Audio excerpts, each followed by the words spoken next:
নমস্কার বন্ধুরা, আমি আজকে একটা নতুন রেসিপি বানাবো। সোয়াবিন বরবটি দিয়ে, আলু দিয়ে, মাছের মাথা দিয়ে ঝাল। এবারে কী কী লাগছে দেখিয়ে দিচ্ছি, চলো।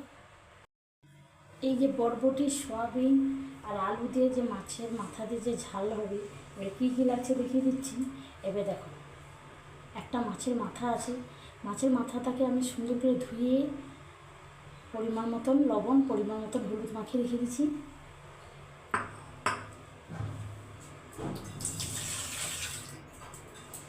আর এইখানে বরবটিগুলো আছে পরিমাণ মতন। এই বরবটিগুলো এই মাপ কাটতে হবে। আর আলু আছে 3 পিস, এই মাপ।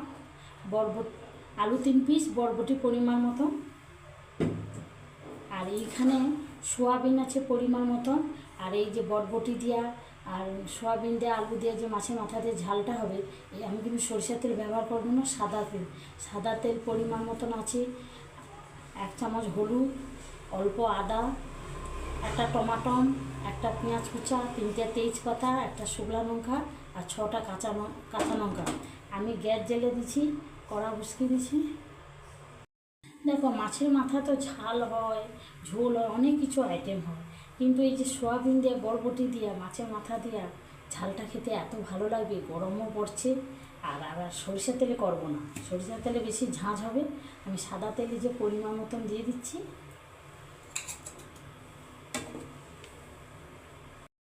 দেখো, তেলটা খুব সুন্দর গরম হয়ে গেছে। আর আমি কিন্তু এই মাথাগুলো একটু জলটা ছেড়ে নেবো। এই পরপর মাথাগুলো দিয়ে দিচ্ছি।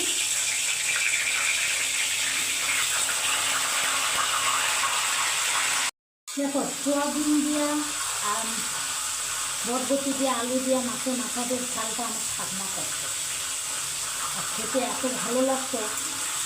দেখো, এইভাবে মাথাগুলো আমি উঠাচ্ছি।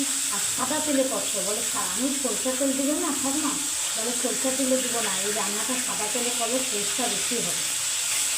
দেখি ঠাম্মা রেসিপিটা করছি। আগের লোকের রান্না মানে আলাদা রান্না, তাদের কম তেলে এত সুন্দর টেস্ট করে দেবে। দেখো, মাথাগুলো খুব সুন্দর। আর আমি কিন্তু আমার ঠাম্মা বলছি মশলা বাটবে না, এই যে রান্নাটা করবে, বলে না, আদাও কুচা, টমাটম কুচা, পেঁয়াজ কুচা, গোটা লঙ্কা, বলে একটা গোটা লঙ্কা, সব মশলা গোটা গোটা দেওয়া করলে খেতে খুব ভালো লাগে। তারপরে জিরাটা সে তেলে গরম করে, কড়াই ভেজে গরম করে এই গোটা জিরাটা, গুঁড়া জিরাটা দিয়ে তার টেস্ট সুন্দর হবে। দেখো, আমি পরিমাণ দেখে গোটা জিরাটা আমি এই ধারে মাথা কষতে কষতে এই ধারে আমি গোটা জিরাটা ভেজে দিচ্ছি, দিয়ে ছিলে গুঁড়া করে নিয়ে তেলে শিখিয়ে সিলটা উঠছে তখন। দেখো, মাথাগুলোতে আমি একবার উল্টে দিচ্ছি, আমি আরেকবার উল্টে দিচ্ছি। মাথাগুলো একটু কড়া করে ভেজে দিতে হবে, কারণ বরফের মাছ, বরফ দেওয়া থাকে তো, মাথাগুলো একটু কড়া করে ভেজে দিলে ভালো। বরফে মাথাগুলো থাকে বলে একটু কড়া করে ভেজে দিচ্ছি। কিন্তু আমার মাছের রান্নাটা, আমার পুকুরের মাছ, জ্যান্ত মাছের মাথা দিয়ে করবে এই রেসিপিটা, কত কড়া করে ভাজতে হবে, তার টেস্ট আলাদা। আর কিন্তু এই বরফের মাছের মাথার উপরে রাঁধতে গেলে একটু কিন্তু এইসব মশলা দিতে হবে। আর পুকুরে ছোটো মাছের উপরে মাথা দিয়ে করলে কিন্তু অত কিছু দিতে হবে। তারপর মাথাগুলো আমি লাল একটু কড়া করে ভেজে। দেখো, মাথাগুলো কিন্তু খুব সুন্দর করে কড়া করে ভাজা হয়ে গেছে। এবারে আমি গ্যাসটা কমিয়ে দিয়ে পরপর মাথার পিসগুলো তুলে নিচ্ছি। এইভাবে মাথাগুলো তুলে দেবো।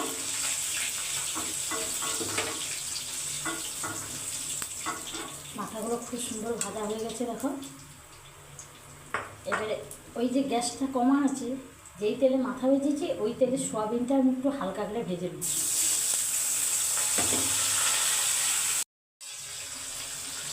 দেখো, মাথাটা সুন্দর করে কড়া করে ভাজা হয়ে গেছে লাল করে। ওই তেলে সোয়াবিনটা একটু ভেজে দিচ্ছি একটু লাল করে। এবার এই যে সোয়াবিনটা একটু তেলে ভাজছি, একটু পরিমাণ দেখে একটু লবণটা দিয়ে দিতে হবে। দেখো, সোয়াবিনটা খুব সুন্দর কালার হয়েছে। এই সোয়াবিনে আমি 6 পিস কাঁচা লঙ্কা দিয়ে দিচ্ছি। এবার টমাটম কুচা 1 পিস,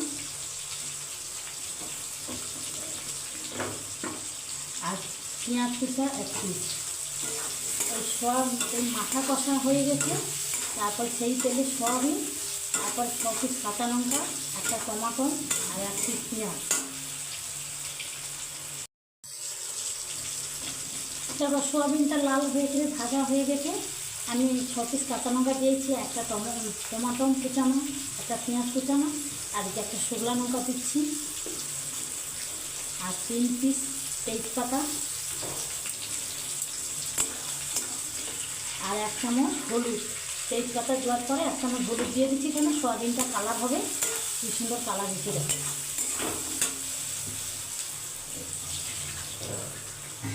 এই বরবটির জলটা ফুটিয়ে দিচ্ছি, কেন বরবটির জলে ভিজে রাখছি কেন, আর আলুগুলো দেখো লাল পড়ে যায়। এবারে এই আলু আর বরবটি দিয়ে দিচ্ছি। এইটা কিন্তু ভালো করে কষতে হবে সয়াবিনের সাথে, আর এই টমাটো পেঁয়াজ ভালো করে এই সবজিটা একটু কষে দিতে হবে। দেখো সঙ্গে সঙ্গে কিন্তু লবণ দিবে না, আমি কিন্তু বরবটিটা আর আলুটা দেওয়ার পরে আমি সয়াবিনের সাথে আর সব মশলার সাথে কষিয়ে বলে লবণ দিইনি, কতটা জল বেরিয়েছে দেখো। এবারে আমি একটু পরিমাণ দেখে লবণটা দিয়ে দেবো, পরিমাণ দেখে একটু লবণটা দিচ্ছি।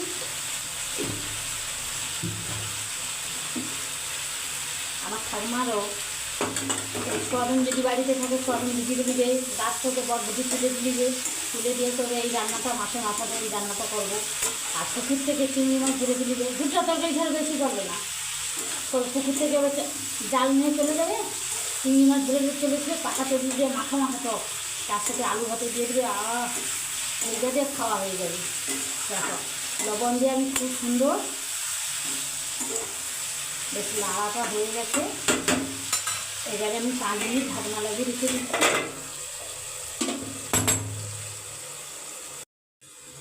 দেখো আজকে আমার দুপুরে কিন্তু এই রেসিপিটা হচ্ছে, আর প্রচুর গরম হচ্ছে, এই জন্য দুপুরে আমি কিন্তু কাটা পোনা নিয়ে এসছি, কাটা থেকে টক করবো, আলু ভাতে দিচ্ছি, আরও মাছ ভাজা হবে, খেতে যা ভালো লাগবে। আর এই গরমের ঝাল ঝুল একদম ভালো লাগছে না, একটু টক হবে, খুব সুন্দর কষাটা হচ্ছে। দেখো লবণ দেওয়া ভালোভাবে যদি বরবটি কড়িটা সোয়াবিনটা আলুটা যদি কষা হয়ে যায়, এবার সেই আছে কিন্তু পরিমাণ দেখে একটু জিরাটা দিয়ে দিতে হবে। জিরা গুঁড়াটা আমি পরিমাণ দেখে দিয়ে দিচ্ছি।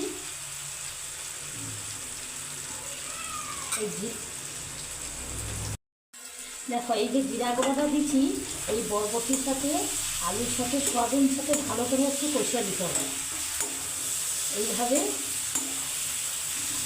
আর এই যে লঙ্কাটা শুকনো লঙ্কাটা যে দিচ্ছি আমি, এই লঙ্কাটা বেশি লাল করবে না, এই কালারটা থাকবে। খুব সুন্দর কষা হয়েছে, জিরা গুঁড়া দেওয়া আর বরবটি দেওয়া সয়াবিন দেওয়া আলু দেওয়া বেশ সুন্দরভাবে কষা হয়ে গেল। দেখো আমি যে এই গোটা গোটা মশলা করেছিলাম, আর আমি যে পরিমাণ আদা নিয়েছিলাম, আদাটাকে দেখো ছাড়া আসা থাকবে, এবার বটিতে ছোটো করে কুচি নিয়ে চলে আসবে। এই যে আদাটা জিরার পরে দিয়ে দিলাম, এই যে কষতে দিচ্ছি, এর সেন্টটা আলাদা, খুব সুন্দর কষা হয়ে গেছে। আমি কিন্তু একটু পরিমাণ দেখে জল দিচ্ছি। এই রান্নাটা যদি একটু পরিমাণ দেখে জল বা কষাটা যদি ভালো হয়, আর কিছু লাগবে না, এইটা দিয়ে খাওয়া হয়ে যাবে। দেখো পরিমাণ দেখে আমি জল দিয়ে দিচ্ছি। জলটা দেওয়ার পরে আমি আর কিছু সময় ঢাকনা লাগিয়ে দিচ্ছি। দেখো আমি কিন্তু পরিমাণ মতো জল দিচ্ছি, তরকারিটা খুব সুন্দর ফুটিয়ে। আর এই তরকারিটা কিন্তু একদম রসুন দিবে না, রসুন গরম মশলা দিবে না, আর কাশ্মীরি লঙ্কা দেবে না, এই যে কাঁচা লঙ্কা দিচ্ছি, এর টেস্ট আলাদা। আর এইবার তরকারিটা যে ফুটিয়ে আমি পরপর মাথাগুলো দিয়ে দিচ্ছি।